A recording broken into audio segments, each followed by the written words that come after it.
Ce matin, nous avons une célébration un peu spéciale où nous envoyons notre frère Jonathan Maurras en mission.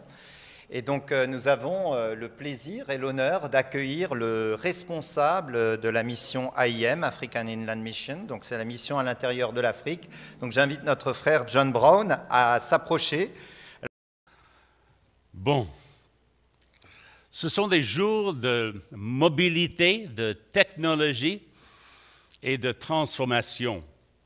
Nous avons catapulté hors des restrictions du COVID dans un nouveau monde de frontières ouvertes, de nouveaux emplois et de nouvelles opportunités, mais aussi un monde en guerre avec des millions de personnes qui se sentent confus et seuls. Ce sont des jours de stress, surtout parmi les jeunes. Nous combattons la pauvreté, l'injustice et les maladies. Pour nous, les chrétiens, ces problèmes et beaucoup d'autres dans notre monde prouvent que Satan a captivé le monde et les nations ont vraiment besoin de l'Évangile. Ils ont besoin de l'Évangile. On peut dire que notre monde de 2023 ressemble beaucoup à la condition du peuple d'Israël il y a 3000 ans. C'est incroyable la façon dont il ressemble à cette nation. La Bible décrit ce monde en Exode, chapitre 1 à 4. À cette époque, il y avait un grand besoin parmi le peuple d'Israël. Après 400 ans en Égypte, ils étaient esclaves et exploités. Ils avaient perdu leur liberté et leur humanité. En plus, ils mouraient. En Exode chapitre 1, verset 22, on lit « Alors Pharaon donna cet ordre à tout son peuple, « Vous jetterez dans le fleuve tout garçon qui naîtra. » Il mourrait. Ce qui me frappe, c'est que la condition physique du peuple d'Israël reflète parfaitement l'état spirituel du monde aujourd'hui qui est sans Christ, qui est hors de Christ. Le monde qui ne connaît pas le Seigneur Jésus-Christ. Des millions de nos concitoyens de notre planète sont esclaves au péché. Ils sont exploités par le diable, sans espoir et en route vers une éternité sans Dieu, loin de Jésus-Christ. Puis, nous lisons dans le livre d'Exode, les esclaves criaient. Dans cette condition, en tant qu'esclaves, ils criaient à Dieu. Exode 2, verset 23 dit, « Longtemps après, le roi d'Égypte mourut, et les enfants d'Israël gémissaient encore sous la servitude et poussaient des cris. Ces cris qui leur arrachaient la servitude montèrent jusqu'à Dieu. » Observez que les esclaves ne criaient pas à Dieu, ils poussaient des cris. Mais selon verset 24, Dieu entendit leur gémissement. Voilà la grâce de Dieu. Ils ne savaient même pas comment prier, comment chercher Dieu, mais Dieu les a entendus. Il voulait les sauver. Et donc, qu'est-ce qui se passe? Dieu a décidé d'utiliser de façon spectaculaire un homme ordinaire. Il a décidé de faire quelque chose spectaculaire à travers un homme très ordinaire. La Bible décrit un Dieu qui se sert des femmes et des hommes ordinaires pour accomplir l'extraordinaire de nos jours même. Le plan de libération a commencé avec un simple homme. Dieu a nommé un sauveteur et il s'appelait Moïse. Dieu aurait pu libérer le peuple lui-même. Il n'avait pas besoin des autres, il n'avait pas besoin d'hommes et de femmes, mais il a décidé d'utiliser l'humanité. Dans la sagesse de Dieu, il se sert des hommes et des femmes et il se sert des jeunes. Est-ce que Moïse était un homme parfait? Est-ce que c'était un homme sans imperfection? Absolument pas. Et Moïse le connaissait bien. Il se connaissait. Il semble que dans le passé, il était arrogant. N'est-il pas élevé dans le palais du roi d'Égypte? Il a décidé lui-même de tuer un Égyptien en Exode chapitre 2. Je pense que cet épisode démontre aussi qu'il se fâchait facilement. Il se fâchait et il avait de la difficulté à se maîtriser. Galates chapitre 5, versets 22 et 23 dit « Mais le fruit de l'esprit, c'est la tempérance, la capacité de se contrôler. » Mais il semble que Moïse avait de la difficulté dans ce domaine. Quand nous rencontrons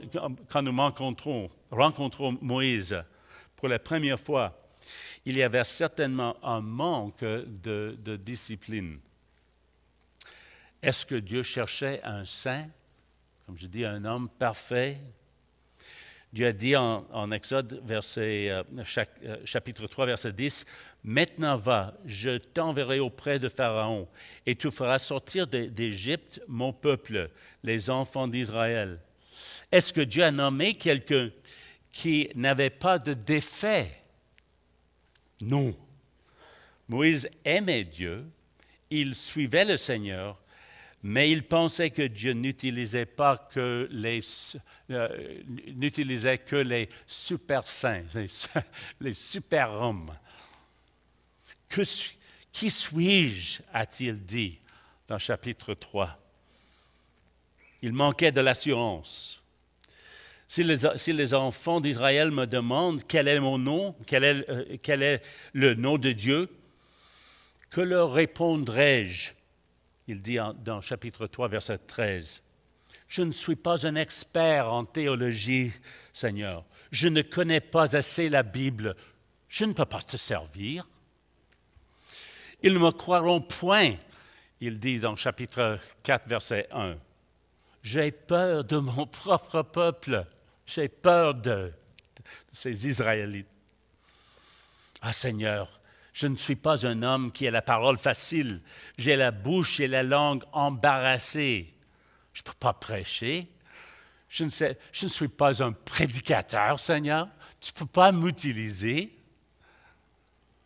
Est-ce que vous pouvez comprendre Moïse ici? Est-ce que vous comprenez ce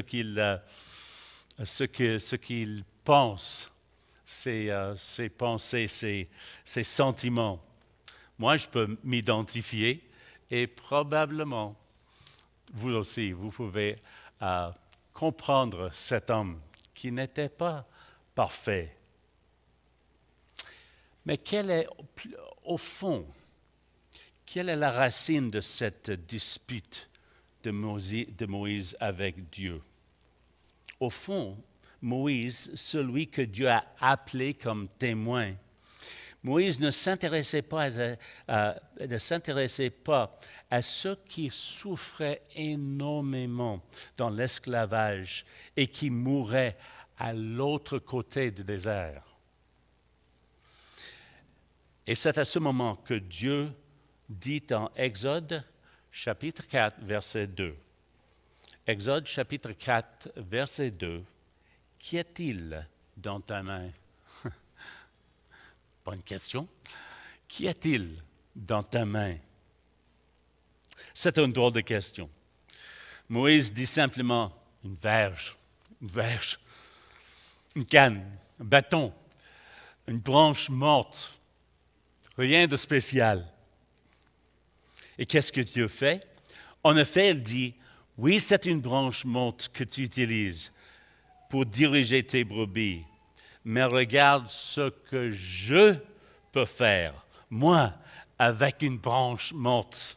Regarde ce que je peux faire. Exode chapitre 4, versets 3 à 5. L'Éternel lui dit, « Jette ta verge par terre. » Et il la jetait par terre et elle devint un serpent. Moïse fouillait devant lui. L'Éternel dit à Moïse, « Entends ta main et saisis par la queue. » Il entendit la main et le saisit et le serpent redevint une verge dans sa main. tout un bâton. Moïse, regarde bien ce que je peux faire, des merveilles avec ta canne. Avec ta verge, je peux créer un serpent et ouvrir les yeux du peuple et ouvrir les yeux du Pharaon. Exode chapitre 14, verset 16.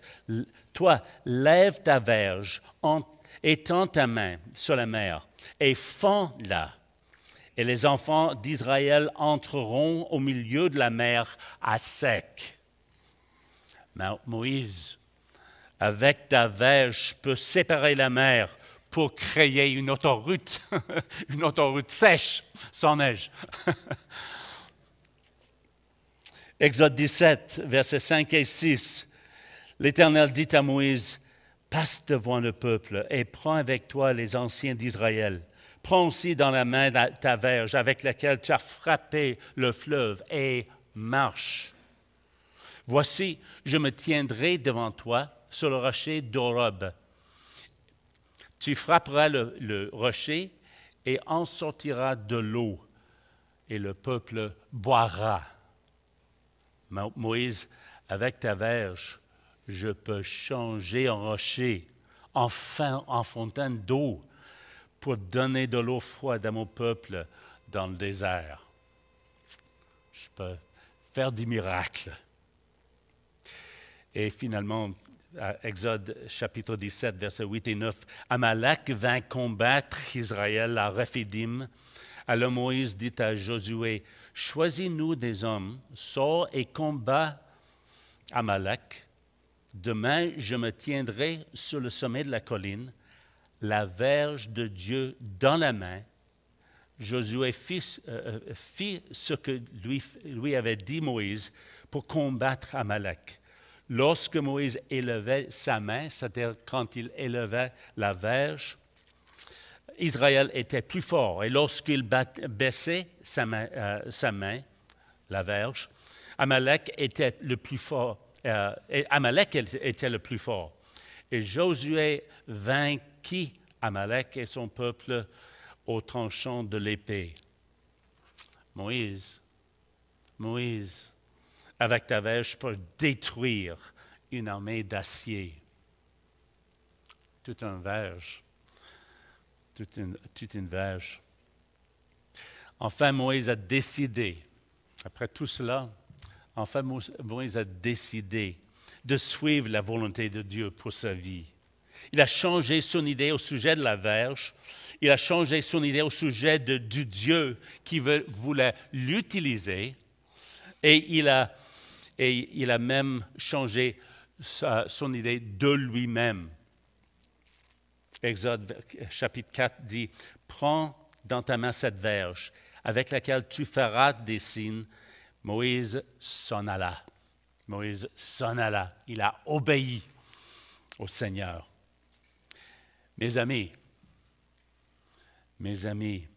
le monde souffre aujourd'hui. Satan rend le monde esclave. Il souffre émotionnellement. Il souffre au cœur. Il souffre physiquement. Ils ont besoin de Jésus. Le monde a besoin de gens ordinaires qui croient que Dieu peut les utiliser pour faire l'extraordinaire, sauver les âmes. Pensons pour quelques minutes au continent d'Afrique où Jonathan va servir. Il y a maintenant 1,4 milliard de personnes sur ce continent. Comme j'ai dit, la population s'accroît plus vite en Afrique qu'à n'importe quel endroit, n'importe quelle région du monde. Quand nous pensons à l'Afrique, habituellement, on pense aux Africains du sud du désert Sahara. Dans cette région, l'Église ballonne. Elle grandit énormément et on loue le Seigneur pour cela. Mais la population des pays du nord de l'Afrique est 250 millions, 250 millions d'âmes. Le Maroc, l'Algérie, la Tunisie, la Libye, l'Égypte, le Tchad, la Somalie, le Djibouti, l'Érythrée et le Soudan. Et puis, le Nigeria compte 100 millions de musulmans, la moitié de la population. 100 millions de musulmans au Nigeria. Le Mali, 14 millions. L'Éthiopie, 60 millions de musulmans. Le total de musulmans en Afrique non atteints, qui ne connaissent pas le Seigneur, c'est 50 millions, c'est-à-dire 63 fois toute la population du Québec qui ne connaissent pas le Seigneur dans cette religion. Frères et sœurs, ces personnes sont perdues, sont esclaves. Ce n'est pas qu'ils ont rejeté le Seigneur.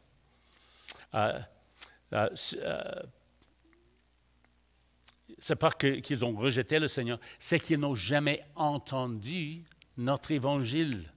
La bonne nouvelle est un secret. La bonne nouvelle est un mystère pour eux. Jésus, qu'ils appellent Issa, paraît dans le Coran, mais dans les Écritures musulmanes, il n'est qu'un prophète.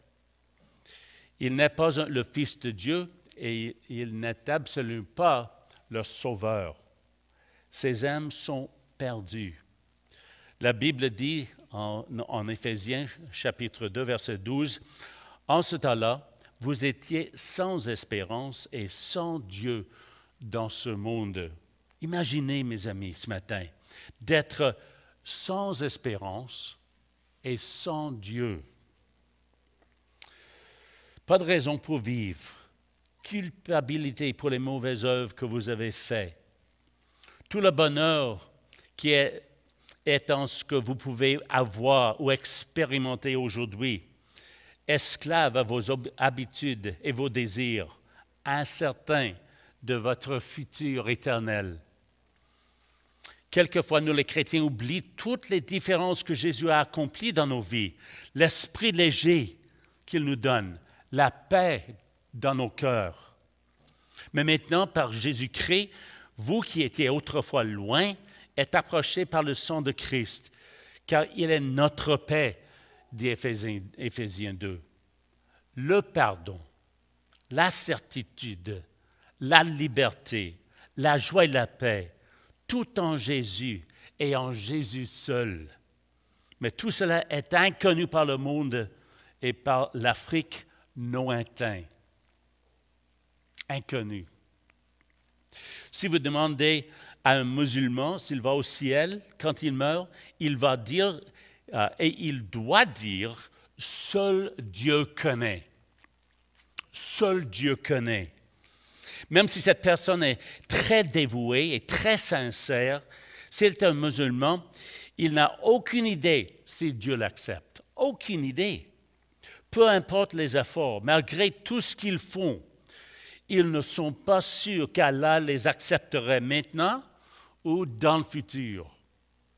Il y a un verset dans le Coran qui dit que Mohammed lui-même ne savait pas s'il irait au ciel, au paradis. En sourate 46, Mohammed dit « Vous ne pourrez rien pour moi contre la punition d'Allah. Je ne sais pas ce que l'on fera de moi, ni de vous.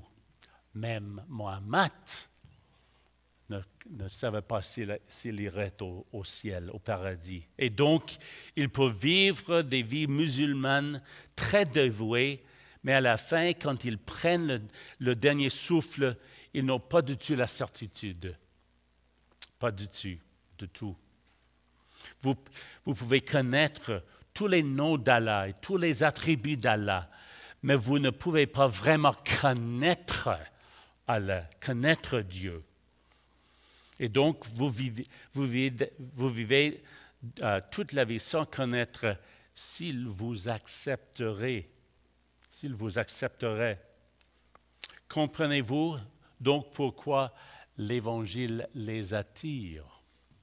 Comprenez-vous que l'Évangile qui nous donne la certitude les attire? Mais Dieu fait des miracles aujourd'hui dans le monde musulman. Est-ce qu'il y a de l'espoir? Absolument, oui. L'Esprit de Dieu est en train de changer les pays d'Algérie, en Afrique du Nord.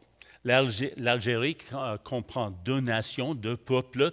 Il y a le peuple arabe, la majorité, et il y a les Berbères. Le peuple berbère, les premières nations d'Algérie, a été réprimé par les colons arabes. Dans leur souffrance, ils ont commencé à chercher une alternative spirituelle. Et aujourd'hui, il y a plus de 50 000 croyants parmi ce peuple, 50 000 croyants berbères. Plus près de nous, à Toronto. Dans l'est de Toronto, mon partenaire AIM, Victor, partage le Christ chaque semaine avec les immigrants d'Iran, évidemment des musulmans, les immigrants d'Iran. Vous savez que les mollahs en Iran ont créé la stricte République islamique. Au cours des 4 dernières décennies, ils ont entravé la pensée de leur peuple, ils ont piétiné les droits des femmes, ils ont torturé d'innombrables personnes qui ont osé parler contre eux. À Toronto, il y a tellement d'Iraniens qui mettent leur foi en Christ que Victor peut à peine trouver le temps pour les former tous et les préparer pour le baptême. À Toronto, en Algérie. Mais qu'est-ce qui se passe ici au Québec? Au Québec. Mon fils fait partie de l'équipe de direction d'une église de l'Ébec à Montréal, dans notre association. Hier, lui et sa femme ont eu leur journée mensuelle de gym pour les enfants du petit Maghreb. Des enfants qui ont des parents venus d'Algérie et de Tunisie. Combien ont participé? 1, 2, 3, 5, 8, 10, non. 50 enfants musulmans et certains de leurs parents ont participé à cette journée juste hier. Et dans votre église sœur, ici même au Québec, le Seigneur travaille dans le monde arabe. Le Seigneur travaille dans le monde musulman et les musulmans écoutent, ils sont attirés à l'Évangile et de plus en plus, ils acceptent Jésus comme sauveur. Je bâtirai mon Église, a dit Jésus, et les portes du séjour des morts ne prévaudront point contre elle. À peu près 250 000 citoyens de l'Afrique du Nord demeurent maintenant au Québec. 250 000 Nord-Africains, Maghrébins demeurent maintenant ici. Ce sont des étudiants, ce sont des immigrants. Il y a plus d'immigrants francophones qui arrivent au Québec de l'Afrique du Nord que n'importe quelle autre région du monde. Ils sont venus pour étudier et pour améliorer leur vie, pour avoir une meilleure vie.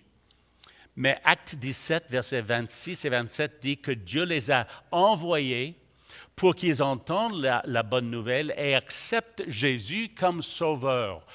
Vous voyez, quand on accepte les musulmans au Canada, quand on accepte les musulmans ici au Québec, Dieu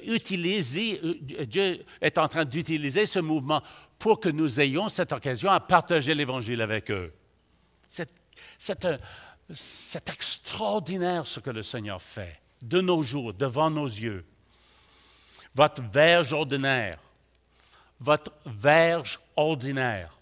peut-être votre temps pour garder un enfant pour un couple d'heures, un enfant d'un immigrant.